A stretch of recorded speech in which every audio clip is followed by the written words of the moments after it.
Hello, and welcome to the Creator Fighter podcast breakdown of the McGregor versus Poirier fight. We're going to be giving our thoughts and our reactions to how it went down on Saturday night. It is a few nights after, but this is as close as to the day as we could get the podcast video going. A week late. The fight is playing in front of us.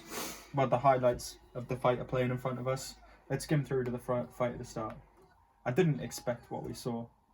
No, I don't think anyone did. Well, most people didn't. Don't get me wrong, Dustin Poirier deserves it. Mad props to that guy. Come a long way. He really, really deserves that fight. Yeah, he has to fight for the title next. We just didn't expect. He's definitely the uncrowned champ. He's the champ right now, in my opinion. Alright, here we go. McGregor comes forward fast, runs at him, and immediately throws that 1-2. Super aggressive. He doesn't even use anything to close distance. He just comes in and starts throwing. Don't get me wrong. He dominated aggressive. this entire round. This entire first round. I just, the second round sort of came out of nowhere. It's well, like it wasn't nowhere. It's these. It's well, the no, don't get me wrong. The legs up. built up over time, but like the entire time, it didn't look like it was phasing him until that second round where he started not liking to stand on it. He wasn't putting a lot of weight on that forefoot. There's a point where he drops, he kicks him, and he drops and goes off balance slightly. And you could tell at that point you were like, oh no. You could tell it was a problem for him then. All right. Again, Poirier missing. He comes out with this takedown. That was definitely part of his game plan, to come out and sort of mix up the fight straight away. And it took McGregor off guard because it's very hard to take McGregor down. And Poirier just he took him down really effectively there. Not for long though. No, it doesn't stay there for too long. Yeah, he doesn't keep him down there for very long. That's what McGregor does really well. I say he posts up, strikes, sticks his leg out. He creates a wide base. Yeah. It makes it harder for Poirier to control him. And then look, he's getting his hand under. It skips there. But what he does is he gets his hand underneath and then starts raising up with Poirier. Something McGregor said after the fight was that he felt much stronger than Poirier in the clinch and in the wrestling. Look at it. And he starts doing we hear Paul Felder say there, he does that so well, the shoulder strikes, which he does. And you see Dustin Poirier control, throw a few of those back as well. Yeah. McGregor was definitely winning the clinch game. He's throwing these, he's landing better strikes. Nice hook attempt there from Poirier. Looks like it landed mostly to the chest. But you notice,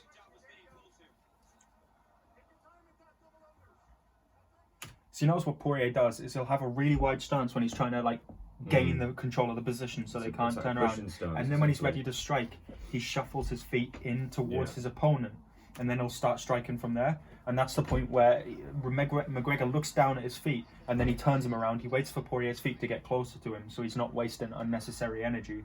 I feel like he learned that during the Diaz fight, not wasting that unnecessary energy, because he did that a lot when they would clinch up. He would look down at the feet and wait for his feet to get close, because then he's got more leverage to spin them around. Look at that. Beautiful. Just, again, it was what McGregor does really well. Pull counters, pull him back and then countering. Holding out. Oh, look at that. Just look at the head movement. Poirier misses everything. And again, another calf kick. And you can already see, just before the end of the first round, his calf, you see there? He kicked him and he went a little bit. Good poker face. But he switches stance going back. See the look at trip this. On the kick when he goes back there? So this is 50 seconds before the end of the first round. Watch when he moves back, he almost he stumbles a little bit. Watch. It's right Watch, he kicks him again, and then look, he can't, he's just not moving quite as fast. He's not moving forward. He's putting a little bit of weight on it. Yeah. And going straight back. And another kick. 3-4 kicks we saw land in succession there. So McGregor's winning the boxing match, but love this spinning kick. You see how his balance was a little bit off. It took him a while to come back. You can see it. The calf kick's affecting him. It does from here on out. He can't get back into his stance as quick. He can't move forward as quick. He's a little bit more tentative to move forward. But in my opinion, he still looked very, very strong at the end of this round, going into the start of the second round. Gets hit with another calf kick. He needs to go back to his camp, and something he needs to do is definitely needs to figure out how to deal with those calf kicks. He said in the post-fight interview, "I hope my leg has built up immunity to those calf kicks. I hope the muscle is built up like an immunity. I hope he doesn't think that he'll be able to take them now because he's took them before. I don't think he will, hopefully, but he needs to figure out a way to... Did he check a single calf kick? He was checking them, but because he said... Poirier said this as well, because they're both southpaws, it was still wrapping around the bone and hitting him on the muscle. So he didn't get the turn on the leg that he needed to check it with bone-to-bone contact. The calf kicks is something that, like, especially in recent times, it's been proven more and more and more effective. Something that just, because the muscle is so thin on that leg, and once you hit it, it can't take much. And once it shuts off, there's just not enough time for it to turn back on. Yeah. So, like, once that nerve is shut off, you're completely compromised. You can't effectively be in your stance as much. You can't put as much power into your shots. You can't be as aggressive moving forward. You lose some of your kicks. Your entire mobility, and then along with that, your strikes it suffers. So fighters nowadays, they need to find a way to adapt to that. Somebody needs to figure out something that makes it dangerous to throw leg kicks. Conor McGregor was catching them a few times and then trying to like strike him, but like he was still getting hit with them and it was still shutting off that nerve. So hopefully McGregor, what I'm hoping is McGregor goes back to his camp and they figure out something crazy where it's like a crazy counter to the calf kick that makes it dangerous for the fighters to throw. Did you see that stumble? Come back here a little bit. There it is. Yeah, see that was the first. That was 455 at the first. That was the first calf kick he threw, and he like goes off balance. And see, his calf, that is open now. That is a gateway ticket to take him straight down. See how he again, can't go forward now. When Poirier comes back, it takes him longer to adjust back, so he's getting hit. He can't do the pull counter because he can't put the weight on his leg that he needs to, and it hurts him. He starts throwing a calf kick back to Poirier. You'll know something hurts a fighter if they get hit with something and then they immediately try and throw it back, or they say like whatever. If they react to it, then you know it. Usually it's hurt them. Again, every time he gets hit with it, it's like going back, and he's trying to. You can tell mentally he's trying to. And again, that's where you know it's bothering him. He's getting ready to catch it, but it's still hitting the bone, and that nerve is still compromised. So it's just too little, too late in the fight trying to catch it. Even early on, it's just such a risk trying to catch it. He's preemptively diving back to. But if you notice, when he throws it, he pulls his leg back as he's catching it. So he's not just like going down to catch and not. He's moving, trying to move his leg out of the way and then catch the leg. So this is a midway through the fight, an adaptive change that he's tried, and he's got Poirier's leg up here now. If he could have maybe done that and avoided them straight off of the bat. To begin with, But the thing with MMA is it's such a diverse game. Yeah. If you have to rely on pulling your leg back and putting your hands down to catch that foot, suddenly you've got a lot of area. So like, say if I went to if I hit him with a couple of calf kicks and then I'm like, okay, I know he's expecting it. I wait for him to react and catch the foot, and then I go to throw another one. When his hands and his foot goes back and his hands go down, I fake it. So I feint it, make him go down, and then clock him with a hook. That's where you got to be dangerous of when he's doing that. Poirier never really does that. He does something similar though. Look at that. Lets it go and then tries to flow. Throwing the calf kicks again because he's hurt. He wants to hurt Poirier the same way. He wants them both to be compromised equally. On a level playing field again. Yeah, because he's really hurt now. You notice how he's not putting the same sort of weight he was on it before. Nowhere near. He's hardly moving forward as well. He's allowing Poirier to come to him. But yeah, he'll still win the boxing exchanges. But the problem is, as soon as Poirier starts to be aggressive and come forward, Conor just does not have the mobility because his calf is so compromised. So if you notice here, he's still winning the boxing exchanges. He's not getting hit as much as Poirier. He's striking Poirier more. Bam, hits him with another calf kick. And it takes him a while to get back in his stance. It takes Conor a while to get back in his stance. And here it is. And all Poirier has to do is be aggressive here, because Conor's got nowhere to go. He can't use his pull counters because he's backed against the cage. He can't push forward or side because his leg is too hurt, and he just aggressive. He gets caught with it. And then he says later on, immediately as his corner goes over, he's like, my calf. But anyway, Poirier is such a hard hitter. He's going to catch you with one of those hooks. We'll look at the finish again. So at this point, right up to this point, Conor has Poirier against the cage. He doesn't need to. He's got loads of space to move back on when Poirier advances. Yeah. But because his leg is so compromised now, as soon as he ends up in Poirier's position and he's backed against the cage, he can't go anywhere because his calf is too compromised. He doesn't have the mobility anymore. So look, it spins around. Yep. Poirier does something brilliant. He escapes. Loops around. Normally, I think he's heading to the other side. Conor would cut off this space. If you move into this, he's gonna catch you with a hook, and it normally jogs people. Poirier took the shots that he got hit with really well. His chin is clearly it's become a lot more durable at 155. That's something that's obvious to see. But Poirier, watch, he kicks, he spins out. As soon as he gets a chance, he goes backwards, and then he comes back in. And now Conor's against the cage. And Conor doesn't have the mobility to do what Poirier just did, escape out around the side of the cage, because his leg is done in. He just doesn't have the movement. Doesn't have the walk on it. And what he's usually so good at is the pull counter. He's got such great reaction speed. The pull counter and coming back. He's got nowhere to go. Yeah, his back is against the cage. So Poirier recognises it. He just floods him. Yeah. He just floods him with hooks. And he's trying to do side-to-side head movement. And he does dip a couple of shots and he tries to throw them back. But he just can't play to his normal game. He tries. You see that? Yeah, and then he loses the footing because he put all the weight on that leg because he had to. He tries to move to the side. He tries to escape into that space like Poirier did and spin it around. And then watch. As soon as all the weight goes onto that leg, his leg gives way and he gets caught with the hook almost simultaneously. Yeah. And it's that split-second kind of thing where his leg gives way and he can't move anymore, so he tries to go back and he goes back straight away into a hook from Poirier. So it was the calf kicks that were definitely the undoing. People say, like, I saw a couple of people online debating, like, oh, would Conor have got caught him with those shots later in the fight if no calf kicks were thrown? And no, because he wouldn't have had his back against the cage where he couldn't escape like that. The reason he got to the point, and it's all credit to Poirier, this is all, everything Poirier did in the fight. He damaged his calf so much and then went into space and got Conor backed up against the fence so that when Conor couldn't go, he didn't have the mobility. We saw him try to escape out the pocket. His calf failed. I mean, he got caught with a hook and eventually TKO'd against the fence. So I've seen people calling it textbook as well. People agreeing that this was a textbook classroom example. He needs to figure out the calf kicks. Somebody needs to figure out a way to counter the calf kicks. It's not even like you can't really condition that muscle too much either. It's just because it's the nerve behind the muscle. Yeah, you sort of got two options really: raise or remove. Yeah.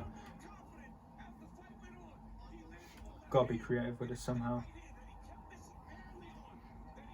I hope somebody comes up with something. But yeah, when Conor had him up against the fence, he should have recognised how damaged his leg was. And he should have been like, I need to get the finish now. But because he's never experienced that whole calf kick thing, like he said, I'm surprised he didn't attempt to take down at that point. If his leg is like that bad and he can barely put weight in it, when he had Poirier against the fence, he's like, I need to try and finish it now. He said himself, like, see, this is something he could have done.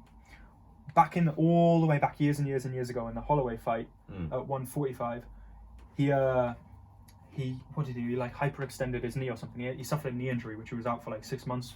But like he did it in the first round.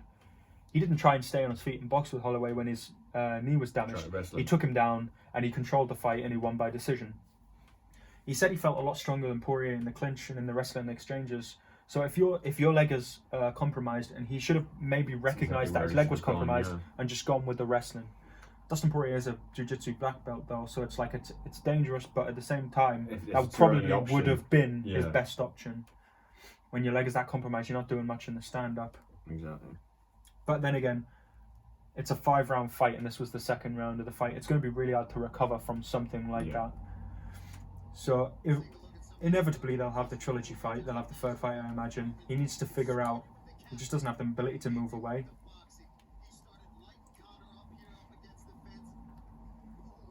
But yeah, that's that one. So with Dana saying this isn't for the title, I wonder what fight will be. This should have been for the title. It should have been for the title. It would have made sense. As soon as Khabib said he was retired, everyone was stripped Henry Cejudo straight away. Yeah. No, you're right, actually, yeah. They should have stripped Khabib straight away. This should be for the title. Dustin Poirier should be the undisputed lightweight champion right now. Him versus Oliveira makes more sense for the belt, I think. Him versus Charles Oliveira. I think Oliveira deserved the chance at the belt more than Conor did at this point with him being out for so long. Probably. You're probably right. He just beat Tony Ferguson. Yeah. But what could you do? Dustin Poirier versus Charles Oliveira. That's a fight to make for the title. Yeah. And then Conor McGregor needs to go back. He's probably going to fight someone else. Maybe you make the Diaz trilogy, or Gagey. Maybe you could fight Gagey. Chandler versus Gagey will probably be the next fight, though. I think. I feel like they're going to do Gagey like that. Gagey's a hell of a fucking boxer. Look what he did to Tony. Yeah, but I mean, what I'm saying, Chandler's just had his debut. You know what I mean? But he just beat. He's still sort of fresh meat. What was Hooker? Hooker ranked number 6 or number 5. So he's just beat a top 5 opponent. The only way to go now is another top 5 opponent. If he beats another top 5 opponent, in my opinion, he deserves a title shot. A few people are saying he needs 2 more fights. They're only going to be against top 5 opponents. You want him to beat 3 of the top 5 to get a title fight, when 2 of the top 5 just lost the title fight. Yeah. Like, I think Chandler only needs to beat, if he beats Gagey, or maybe not Ferguson, because Ferguson's on a 2-fight loss streak, but if he beats Gagey, I think that would qualify him for a title fight against the winner of Poirier or Oliveira. And then Conor can fight somebody else in the meantime. Maybe even have 2 fights, but maybe fight somebody else, and then maybe he can face whatever. For sure. But yeah, Conor needs to go back. He needs to figure out how to deal with those calf kicks. So now people are going to be like, that's a huge weakness in his game. Cause yeah, everybody's especially if he's going to continue with this heavy on the front foot boxing style.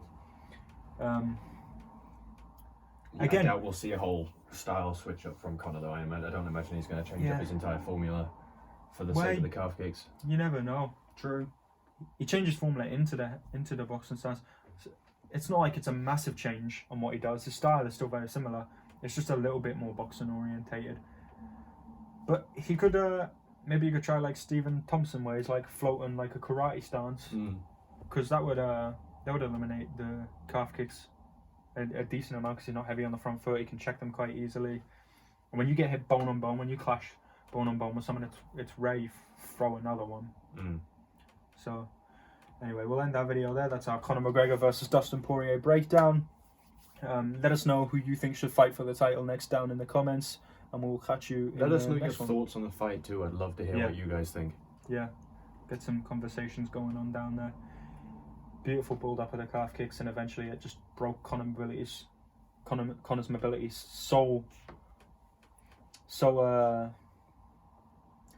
it broke down Conor McGregor's mobility so much, to the point of immobility. He couldn't escape when Poirier managed to back him against the fence.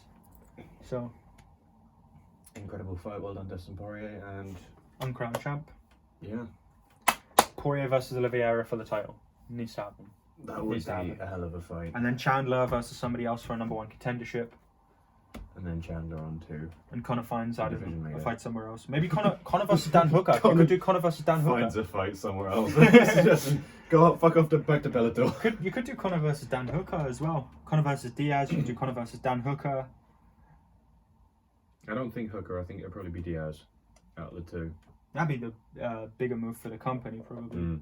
But it would make sense. They're both coming off of losses, both in the top 5. I don't know what Conor's ranked now after this fight. That's true. But yeah. Imagine he's not top 5 contender anymore. Probably not. It's a possibility, yeah. Probably not. Probably would move down. We'll catch you in the next video. Thank you for watching. Appreciate it. It's not a podcast, but fuck it. Oh god. I didn't make this easy. I gave you the right hand. Right. Catch you in the next video.